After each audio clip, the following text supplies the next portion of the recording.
84 বছর বয়সে আর যেন কেউ দেশ পরিচালনা করতে হাল না ধরে, যে স্টিয়ারিং ধরবে আগে তো তার হাত মজবুত হইতে হবে। আমরা রাখতেও পারি, দেশ চালাতেও পারি, সংগ্রামও করতে পারি, দেশ পরিষ্কার করতে পারি। জনাব তারেক রহমান আমাদের কঠোর নির্দেশনা দিয়েছেন যে যেহেতু প্রোগ্রামটা তোমাদের এবং তোমরাই এই রাস্তা নোংরা করেছো, কাজেই এই রাস্তা পরিষ্কার করার দায়িত্ব তোমাদের। আমরা আজকে এই প্রোগ্রামের মাধ্যমে তারণ্যকে, দেশবাসীকে এই বার্তাই দিতে চাই যে আমার দেশ গড়ার দায়িত্ব আমার এবং দেশ সুন্দর রাখার দায়িত্ব আমার, এবং আমরাই পারি, আমরাই পারবো। আপনারা দেখেছেন ইতিপূর্বে জুলাই আগস্টের আন্দোলনে তার তরুণরাই কিন্তু নেতৃত্ব দিয়েছে, আমরাই নেতৃত্ব দিয়েছি, ছাত্রদল, স্বেচ্ছাসেবক দল, যুব দল, আমরাই দেশ স্বাধীন করেছি। এবং তখন আমরা দেশকে সুন্দরও রেখেছি, দেশকে আমরা তখন আমরা দেশ স্বাধীনও করেছি 5ই আগস্টে, এবং দেশের নেতৃত্ব দিয়েছি, দেশকে আমরা ট্রাফিকের কাজ করেছি, রাস্তা পরিষ্কার করেছি, এবং আমরা তরুণরাই পারবো। এই বার্তায় আমি আজকে যুব সমাজকে এবং দেশবাসীকে দিতে চাই।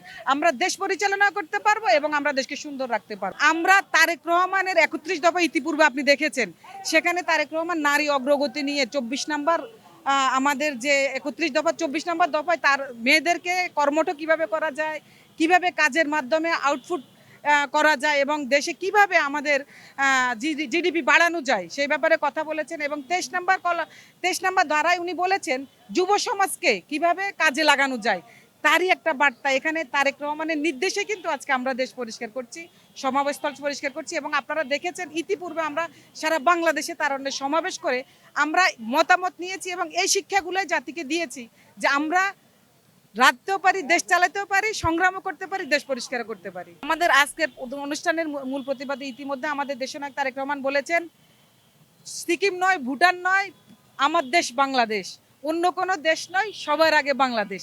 আরেকটি বার্তা আমি আমার ব্যক্তিগত পক্ষ থেকে দিতে চাই, 84 বছর বয়সে আর যেন কেউ দেশ পরিচালনা করতে হাল না ধরে, যে স্টিয়ারিং ধরবে আগে তো তার হাত মজবুত হইতে হবে।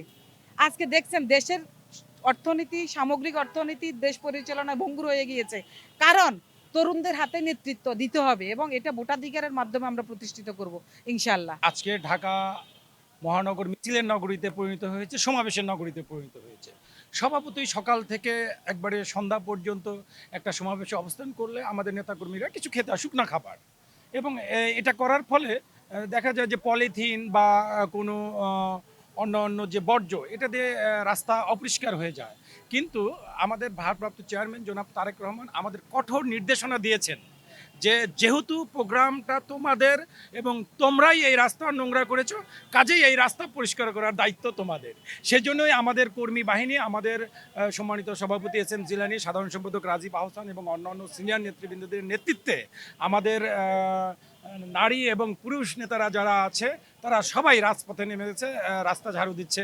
আপনারা দেখতেই পাচ্ছেন যে সবার হাতে ঝাড়ু, বেলচা, হাতে গ্লোভস, অর্থাৎ রাস্তা ঝাড়ু দেওয়ার জন্য যা যা লাগে সেই সব উপকরণ আমাদের অফিস রুমেই ছিল।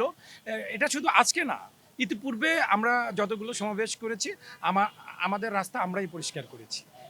তার অংশ হিসেবে আজকেও আমরা রাস্তা পরিষ্কার করছি। নেতাকর্মী বা সাধারণ মানুষের কাছে তো বার্তা একটাই, কারণ এই রাস্তাটা তো অপরিষ্কার অন্য কেউ করে নাই, আমরাই করেছি। হয়তো বা কেউ খাবার খাওয়ার জন্য বা পলিথিন বা অন্য খাবারের প্যাকেটের যেই, তা আমাদেরই তো এটা পরিষ্কার করতে হবে। আমরা সব কিছুই সিটি কর্পোরেশনের উপরে ছেড়ে দেবো তা তো না। মানে পরিবেশ রক্ষার জন্য, পরিষ্কার পরিচ্ছন্নতার জন্য তো আমাদের দায়িত্ব আছে, আমরা আমাদের দায়িত্বটুকু পালন করছি। সবচেয়ে বড় কথা, বাংলাদেশের রাজনীতিতে একটা গুণগত পরিবর্তন এসেছে, আমরা এই পরিবর্তনটা অব্যাহত রাখি।